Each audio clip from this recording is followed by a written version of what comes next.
Hello hi and welcome back everyone to the class. I hope कि आप सब लोग बहुत अच्छे होंगे और आप लोगों को बता दूं कि मैं भी बहुत अच्छा हूं।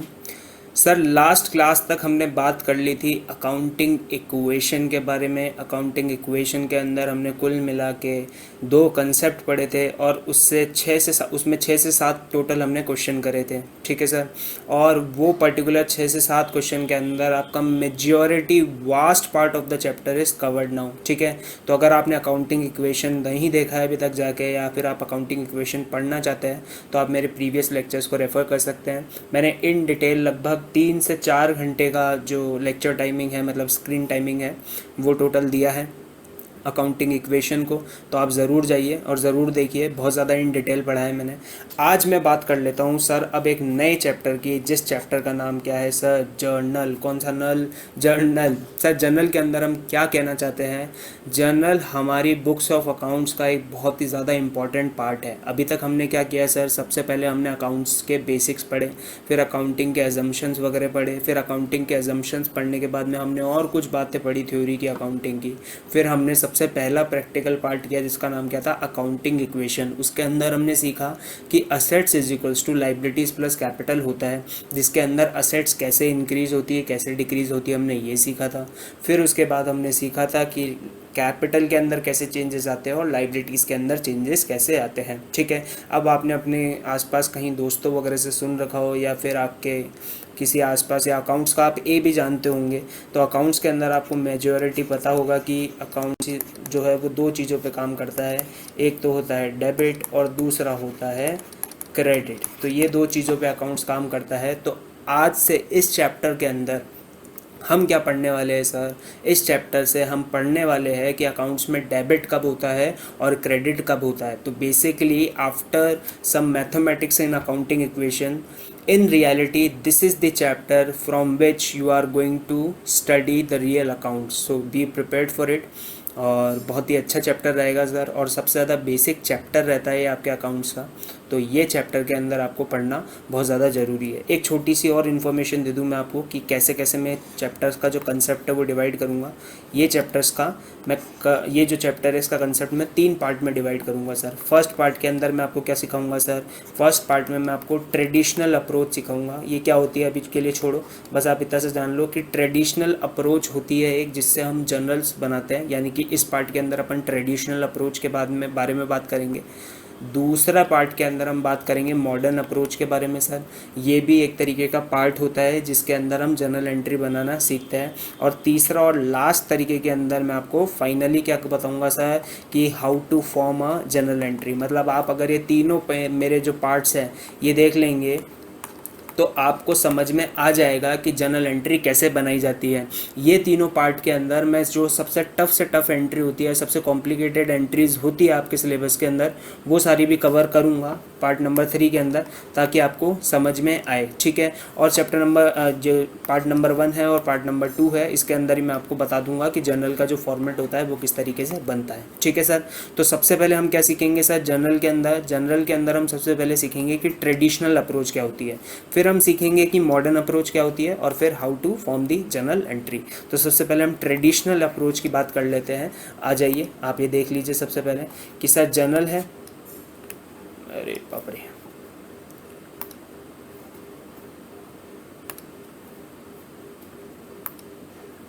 हाँ जर्नल है सर। जर्नल के कितने पार्ट है सर? जर्नल के पार्ट नहीं है सर, ये क्या है? जर्नल के एंट्री, जर्नल एंट्री बनाने के तरीके हैं सर। ये जर्नल एंट्री को डिस्क्राइब किया गया है, वेरियस अकाउंट्स को डिस्क्राइब किया गया है कि कौन से अकाउंट में क्या होता है करके। ठीक है। तो सबसे पहली जर्नल एंट्री बनाने की अप्रोच क्या है सर? ट्रेडिशनल अप्रोच है। और सेकेंड नंबर पर है मॉडर्न अप्रोच। तो इस पर्टिकुलर पार्ट में हम ट्रेडिशनल अप्रोच की बात करेंगे। ठीक है। अब ट्रेडिशनल अप्रोच होती क्या है सर? ट्रेडिशनल अप्रोच 3 पार्ट के अंदर डिवाइड होती है। तो ट्रेडिशनल अप्रोच के बारे में आपको कहा जाता है कि सर ट्रेडिशनल अप्रोच है ये, और ट्रेडिशनल अप्रोच के अंदर आपको बताया गया है कि अकाउंट्स के अंदर 3 टाइप के अकाउंट होते हैं सर। कितने टाइप के अकाउंट होते हैं? 3 टाइप के अकाउंट होते हैं। पहला अकाउंट जो होता है, मतलब इन 3 के अलावा कोई और चौथे टाइप का अकाउंट नहीं होता। मतलब आप जितने भी अकाउंट सुनते हैं ना सर, कौन कौन से अकाउंट सुनते हैं हम? एसेट्स के अंदर डेटर्स हुए, क्रेडिटर्स हुए, लाइबिलिटीज़ हुए, लोन्स हुए, और सेल्स हुई, बाकी ये सब हुई। तो ये जितने भी छोटे छोटे अकाउंट है ना, इन सारे छोटे छोटे अकाउंट को 3 मेजर पार्ट के अंदर क्या किया गया है, कवर किया गया है। इसको आप ऐसे समझ सकते हैं कि मान लीजिए ये सारे छोटे छोटे अकाउंट हैं, ठीक है। ये टोटल इस दुनिया के अंदर मतलब अकाउंट्स के अंदर जितने भी छोटे छोटे अकाउंट्स हैं ये सारे एलिमेंट्स छोटे छोटे अकाउंट। तो यहाँ पे इसको क्या कर लिया सर, एक अकाउंट को तो इस कैटेगरी में डाल दिया, एक अकाउंट को इस कैटेगरी में डाल दिया और एक अकाउंट को इस कैटेगरी के अंदर डाल दिया। तो ये 3 कैटेगरी हो गई। पहली कैटेगरी का नाम क्या है, पर्सनल अकाउंट की कैटेगरी, कि इस कैटेगरी के अंदर कौन से अकाउंट फॉल करते हैं। दूसरी कैटेगरी हुई हमारी रियल अकाउंट के बारे में, और लास्ट जो कैटेगरी हुई वो हमारी हुई नॉमिनल अकाउंट के बारे में। आप इसको ऐसे मान लीजिए कि ये बहुत सारी सिटीज़ हैं, बहुत सारी सिटीज़ से मिलके क्या बनाए, एक स्टेट बना। ऐसे क्या हुआ सर, ऐसे टोटल 3 स्टेट हैं, स्टेट नंबर 1, 2 एंड 3, ठीक है। और ये सब क्या है सर, मिला के हमारी कंट्री का नाम क्या है, हमारी कंट्री का नाम है अकाउंट्स। तो अकाउंट्स नाम की कंट्री के अंदर अकाउंट्स नाम की कंट्री के अंदर सर टोटल क्या होते हैं, टोटल 3 स्टेट होते हैं, ठीक है। अकाउंट्स नाम की कंट्री के अंदर टोटल 3 स्टेट होते हैं। पहला स्टेट कौन सा है सर, पहला स्टेट है पर्सनल अकाउंट, दूसरा स्टेट कौन सा है सर, रियल अकाउंट, और तीसरा स्टेट कौन सा है, नॉमिनल अकाउंट, ठीक है सर। मैं आपको बहुत ज़्यादा बेसिक से समझाने की कोशिश कर रहा हूँ क्योंकि मैं ये मान रहा हूँ कि आप सीधा यही वीडियो देखे हैं और आपको जनरल एंट्री के बारे में अभी तक कुछ मालूम नहीं है। मैंने आपको इस बारे से इस हिसाब से पढ़ाने की कोशिश करी है, तो आप चिंता मत कीजिए, मैं आपको पूरा ढंग से समझाऊंगा कि जनरल एंट्री कैसे बनती है, ठीक है सर। तो ये 3 टाइप के अकाउंट हो गए। हम कौन सी अप्रोच पढ़ रहे हैं, हम ट्रेडिशनल अप्रोच पढ़ रहे हैं। अभी तक हमने क्या पढ़ लिया, ट्रेडिशनल अप्रोच पढ़ी है। ट्रेडिशनल अप्रोच के अंदर 3 टाइप के अकाउंट्स होते हैं, पर्सनल अकाउंट, रियल अकाउंट और नॉमिनल अकाउंट। पर्सनल अकाउंट के अंदर भी बहुत सारे छोटे छोटे अकाउंट होते हैं, रियल के अंदर भी होते हैं और नॉमिनल के अंदर भी होते हैं। लेकिन ये जितने भी छोटे छोटे मतलब जितने भी अकाउंट्स होते हैं वो सारे अकाउंट्स कितनी कैटेगरी में डिवाइड किए गए हैं सर, 3 कैटेगरी के अंदर डिवाइड किए गए हैं। पहली कैटेगरी कौन सी है सर, पर्सनल, दूसरी है रियल और तीसरी है नॉमिनल, ठीक है। तो अब मैं कैटेगरी नंबर 1 के बारे में बात करता हूँ कि पर्सनल अकाउंट कौन से होते हैं सर, ठीक है। तो ज़रा ध्यान से देखिएगा, पर्सनल अकाउंट का मतलब होता है सर कि वो अकाउंट जिसके अंदर किसी पर्टिकुलर पर्सन का नाम सामने आया हो या फिर किसी पर्टिकुलर पर्सन से रिलेटेड हो। मतलब सर जहाँ भी ह्यूमन आएगा ना, इंसान आएगा, अच्छा फॉर दिस पर्पस जो एंटिटीज़ होती है, फॉर एग्जांपल जैसे रिलायंस लिमिटेड की मैं बात करता हूँ। रिलायंस लिमिटेड के जो CEO है वो कौन है, धीरू भाई अंबानी जी, ठीक है। और उनके बेटे अभी मुकेश और आनंद वो अभी सब चला रहे हैं, वो सब बन गए, ठीक है, CEO वगैरह। तो यहाँ पे मुकेश अंबानी और अनिल अंबानी 2 अलग अलग पर्सन है, ठीक है। और जो रिलायंस लिमिटेड है वो इन दोनों से ही बिल्कुल अलग पर्सन है। लेकिन सर अकाउंट्स के अंदर पर्सन को हम क्या मानते हैं sir, person means a normal human being like us and as well as any person which is a person in the eye of law। मतलब sir if Reliance Limited is going to commit any crime, who will be responsible for committing that crime? First of all Reliance Limited will be responsible, after that Anil Ambani or Mukesh Ambani, whatever the case may be, they will be held responsible। So for this particular thing personal account के अंदर क्या होगा sir, इस particular चीज़ के लिए personal account के अंदर हम पर्सन किसे किसे मानेंगे, एक तो जो हमारे जैसे ह्यूमन बीइंग है वो सब, और एक कौन से सर, एक वो जो ह्यूमन बीइंग नहीं है लेकिन लॉ की आई में पर्सन माने गए हैं, ठीक है। तो ये सारे जितने भी पर्सन होते हैं, इन पर्सन से रिलेटेड जो भी अकाउंट होते हैं, फॉर एग्जाम्पल मैंने मेरा अकाउंट जो है, मैं मुकेश अंबानी जी से गुड्स खरीदता था सर। अब मुकेश अंबानी जी से गुड्स खरीदता था तो मुकेश अंबानी जी की बुक्स ऑफ अकाउंट्स के अंदर यानी कि रिलायंस लिमिटेड की बुक्स ऑफ अकाउंट्स के अंदर मैं डेटर हूँ। क्या हूँ, डेटर। मान लीजिए ये मैं हूँ, ठीक है, ये हमारे रिलायंस जी है, रिलायंस लिमिटेड, ठीक है। मैं इनसे गुड्स परचेज करता हूँ, क्या परचेज करता हूँ, गुड्स, ठीक है। मैंने इनसे क्रेडिट में गुड्स परचेज किए, तो मेरे लिए तो वो क्या हुई, परचेज। रिलायंस के लिए क्या हुई सर, सेल्स। अब इस सेल्स का क्या हुआ सर, ये सेल्स के कारण मैं इनकी बुक्स ऑफ अकाउंट्स में क्या हो गया सर, डेटर्स हो गया। और हमने पढ़ा है डेटर्स अकाउंट नाम से एक अकाउंट होता है।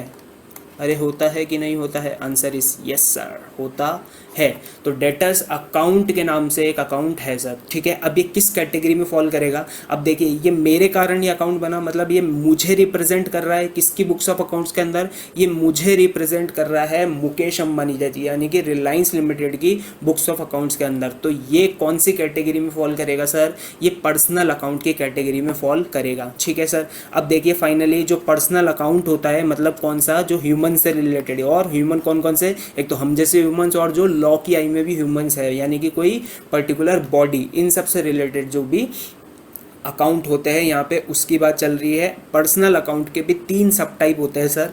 पहला सब टाइप कौन सा होता है, नेचुरल पर्सन। नेचुरल पर्सन कौन से सर, हमारे और आपके जैसे राम श्याम अमिताभ बच्चन जया बहादुरी और सॉरी जो भी पर्टिकुलर होता है अपना क्या कहते हैं कैरी मिनाटी या फिर वो कौन है टेक्निकल गुरुजी, ये सब क्या है सर, नॉर्मल ह्यूमन बीइंग है, ये personal account natural person account की कैटेगरी में फॉल करते हैं। मतलब इनके नाम से अगर कोई अकाउंट चल रहा है तो वो कौन सा होगा, नेचुरल पर्सन अकाउंट होगा, ठीक है ना, किसी की भी बुक्स ऑफ अकाउंट्स में होगा। जो आर्टिफिशियल पर्सन कौन से होते हैं सर, वो जो मैंने बताया ना जो लॉ की आई के अंदर भी क्या होते हैं पर्सन होते हैं, फॉर एग्जाम्पल रिलायंस लिमिटेड या फिर XYZ लिमिटेड या फिर कोई भी पर्टिकुलर कंसर्न, ठीक है। अब ये रिप्रेजेंटेटिव पर्सनल अकाउंट क्या होते हैं सर, रिप्रेजेंटेटिव पर्सनल अकाउंट का मतलब होता है, इसके अंदर आप ये पॉइंट ध्यान दीजिए, देखिए आउटस्टैंडिंग सैलरी क्या होती है sir, outstanding salary, outstanding salary के अंदर, आउटस्टैंडिंग सैलरी का मतलब आपको मालूम है वो सैलरी जो अभी पे करनी बाकी है, मतलब मेरे को आउटस्टैंडिंग सैलरी पेबल है, मेरी लाइबिलिटी उसे पे करना।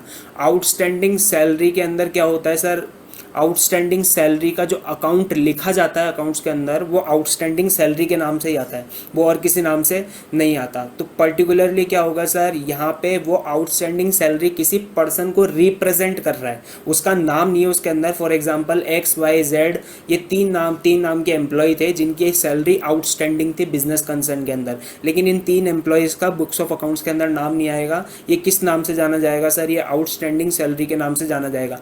बट आप इसको देखो ढंग से तो क्या होगा सर, यहाँ पर्टिकुलरली X Y और Z को ये रिप्रेजेंट कर रहा है आउटस्टैंडिंग सैलरी, हाँ कि ना। तो यहाँ पे ये किस कैटेगरी में फॉल करेंगे सर, इस टाइप के अकाउंट ये कैटेगरी में फॉल करेंगे रिप्रेजेंटेटिव पर्संस की कैटेगरी के अंदर, ठीक है। पर्सनल अकाउंट का मतलब समझ में आ गया सर, अभी आप पर्सनल अकाउंट का मतलब समझ के रखो। अब आप एक चीज़ देखना कि पर्सनल अकाउंट के साथ में होता क्या, मतलब आप पहचान तो गए कि पर्सनल अकाउंट के साथ में पर्सनल अकाउंट का मतलब तो आप पहचान गए, लेकिन पर्सनल अकाउंट कब तो डेबिट होता है और कब क्रेडिट होता है ये जानने के लिए आप एक बार इस पॉइंट को देखिए, आपको समझ में आ जाएगा।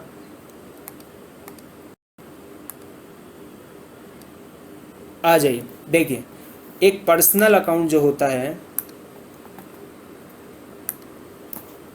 पर्सनल अकाउंट के अंदर debit the receiver and credit the giver. मतलब पर्सनल अकाउंट का रूल क्या होता है कि अगर कोई पर्सनल अकाउंट के अंदर कोई पर्सनल अकाउंट मतलब पर्सन जब क्या हो रहा हो, पर्सन को कुछ मिल रहा हो, जब पर्सन को कुछ मिल रहा हो, वो कुछ रिसीव कर रहा हो, तब उसे क्या कर देंगे, डेबिट कर देंगे। तो रिसीवर को क्या करेंगे हम,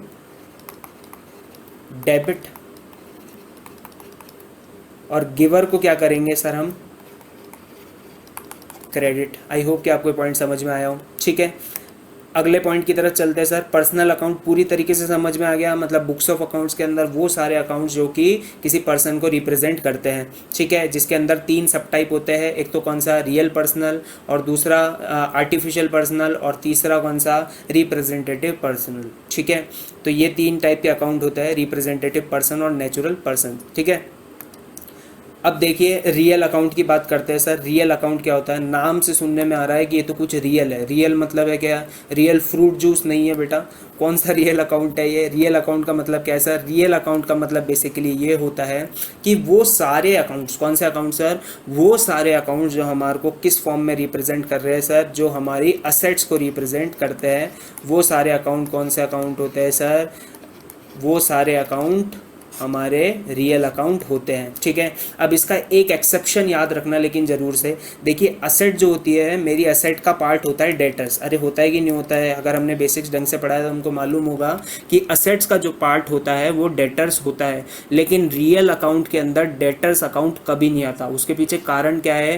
क्योंकि सर जो डेटर होता है वो किसी पर्सन को रिप्रेजेंट करता है, और वो किसी पर्सन को रिप्रेजेंट करने के कारण क्या हो जाता है सर, वो पर्सनल अकाउंट की कैटेगरी में फॉल करता है। लेकिन रियल अकाउंट की कैटेगरी में इस वजह से फॉल नहीं करता। रियल अकाउंट की कैटेगरी में क्या फॉल करता है? डेटर्स को छोड़ के जितनी भी असेट होती है, डेटर्स को छोड़ के जितनी भी असेट होती है, जैसे plant and machinery, furniture, building, trademark, goodwill, copyrights etcetera, ये सारी चीज़ें किधर चल जाती है सर? ये सारी चीज़ें मेरी रियल अकाउंट के अंदर चल जाती है। तो अभी तक दो चीज़ें हमारे को समझ में आई।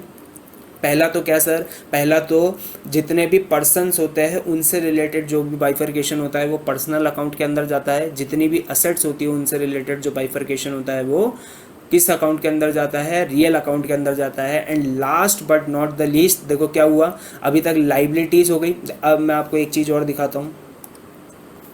ये देखिए पर्सनल अकाउंट के, ये आपको अकाउंटिंग इक्वेशन याद आया होगा चैप्टर थोड़ा सा, assets is equals to liabilities plus capital. तो पर्सनल अकाउंट की कैटेगरी में कौन कौन से फॉल करते हैं सर? इनमें से असेट के अंदर क्या क्या फॉल करता है सर? एक तो डेटर्स फॉल करता है, और ये प्रीपेड एक्सपेंसेस और अक्रूड इनकम, इनके आपको अभी मतलब पता नहीं है तो एक बार आप छोड़ दीजिए इनको। ठीक है, हमको ये तो मालूम है कि assets is equals to liabilities plus capital होता है, क्योंकि हम अकाउंटिंग इक्वेशन पढ़ के आए हैं उसके अंदर। अब देखिए पर्सनल अकाउंट के अंदर कौन कौन से आते हैं? असेट में से रिप्रेजेंट होते हैं डेटर्स पर्सनल अकाउंट के अंदर, लाइबिलिटीज में से रिप्रेजेंट होते हैं creditors, loans account, bank etcetera etcetera, मतलब ऑलमोस्ट जितनी भी सारी लाइबिलिटी होती है वो। और कैपिटल अकाउंट में से क्या रिप्रेजेंट होता है पर्सनल अकाउंट के अंदर? ओनर्स फंड रिप्रेजेंट होता है sir. This is so important.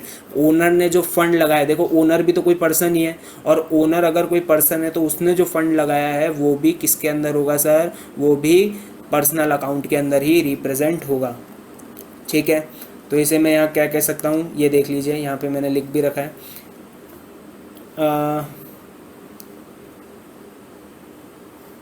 चलिए नहीं लिख रखा मैंने ये चीज़ को नोट्स के अंदर, बट आप ये ध्यान रखिएगा कि जो ओनर का फंड होता है वो भी पर्सनल अकाउंट के अंदर फॉल करता है। क्यों? क्योंकि वो भी कोई पर्टिकुलर पर्सन है, इस वजह से नेचुरल पर्सन की कैटेगरी में फॉल कर जाएगा।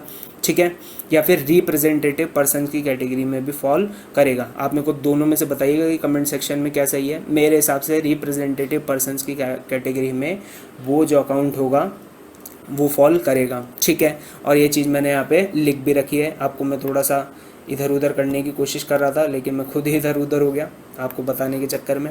ठीक है, ये देखिए कैपिटल यानी कि रिप्रेजेंटेटिव ओनर की कैटेगरी में फॉल करेगा। ठीक है, तो अभी क्या क्या हो गया? अब रियल अकाउंट की बात कर लेते हैं सर। रियल अकाउंट को अगर हम अकाउंटिंग इक्वेशन से कंपेयर करें तो कैसा होगा सर? वो कुछ ऐसा दिखेगा। ये देखिए रियल अकाउंट, असेट के अंदर सारी असेट जो होती है वो क्या होती है? रियल अकाउंट होती है, एक्सेप्ट डेटर्स और प्रीपेड एक्सपेंसेस अभी के लिए छोड़ दीजिए अगर आपको समझ में नहीं आ रहा तो। लाइबिलिटीज सर, लाइबिलिटीज़ के अंदर कुछ रियल नहीं होता। There is no real account in liabilities and there is no real account in capital also. ठीक है, तो ये चीज़ भी हुई। अब मैं आपको लास्ट अकाउंट की तरफ लेके चलता हूँ और जल्दी से आज का लेक्चर रैप अप कोशिश करता हूँ, जिसके अंदर मैं आपसे क्या पूछने वाला हूँ सर, जिसके अंदर मैं आपको बताने वाला हूँ किस अकाउंट के बारे में, उस नॉमिनल अकाउंट के बारे में।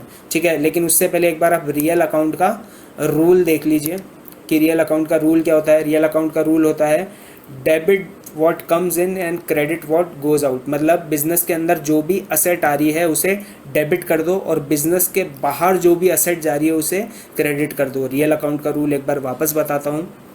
बिजनेस के अंदर जो भी असेट आ रही है उसे डेबिट कर दो, डेबिट व्हाट कम्स इन, और बिजनेस के बाहर जो भी असेट जा रही है उसे क्रेडिट कर दो। तो डेबिट क्या होगा सर? डेबिट होगा व्हाट कम्स इन, ठीक है, जो अंदर आया। और क्रेडिट क्या होगा सर? क्रेडिट वो होगा व्हाट गोज आउट। ठीक है, तो अभी तक क्या हो गए? दो रूल हो गए। Debit the receiver, credit the giver is the rule of personal account. Debit what comes in, credit what goes out is the rule of real account. Last account of the day, जिसके अंदर क्या है sir? हमारी पूरी traditional approach खत्म हो जाएगी। वो ट्रेडिशनल अप्रोच का अकाउंट कौन सा है sir? Nominal account. Nominal account का मतलब क्या होता है sir? Nominal account is nothing but हमारे नाम मात्र के अकाउंट। सर इनको प्यार से ऐसे बोलते हैं कि ये नेम सेक से रिलेटेड अकाउंट होते हैं। अब ये नेम सेक से रिलेटेड अकाउंट क्यों होते हैं सर? क्योंकि नॉमिनल अकाउंट के अंदर सिर्फ वो अकाउंट फॉल करते हैं नॉमिनल अकाउंट के अंदर सर वो अकाउंट फॉल करते हैं जो हमारे इनकम और एक्सपेंसेस से रिलेटेड होते हैं। मतलब नॉमिनल अकाउंट के अंदर और कोई सा भी अकाउंट नहीं आएगा एक्सेप्ट कौन कौन सा अकाउंट, जितने भी मेरे इनकम्स है और जितने भी मेरे एक्सपेंसेस है वो सारे नॉमिनल अकाउंट के अंदर आएंगे। फॉर एग्जांपल सर इनकम का क्या हुआ सर देखिए ये यहाँ पे गलत टाइप हो गया है, इसको छोड़ दीजिए।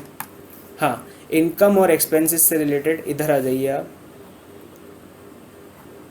इनकम और एक्सपेंसेस से रिलेटेड जितने भी अकाउंट होते हैं वो सारे मेरे नॉमिनल अकाउंट होते हैं। अब देखिए असेट के अंदर तो कोई इनकम नहीं होती है और कोई एक्सपेंस नहीं होता है। असेट के अंदर क्या होता है सर, असेट हम या तो परचेस करते हैं या हम असेट सेल करते हैं। तो यहाँ पे इनकम और एक्सपेंसेस की बात नहीं चल रही है, मैं यहाँ पे अकाउंटिंग इक्वेशन से आपको कंपेयर करके बता रहा हूँ।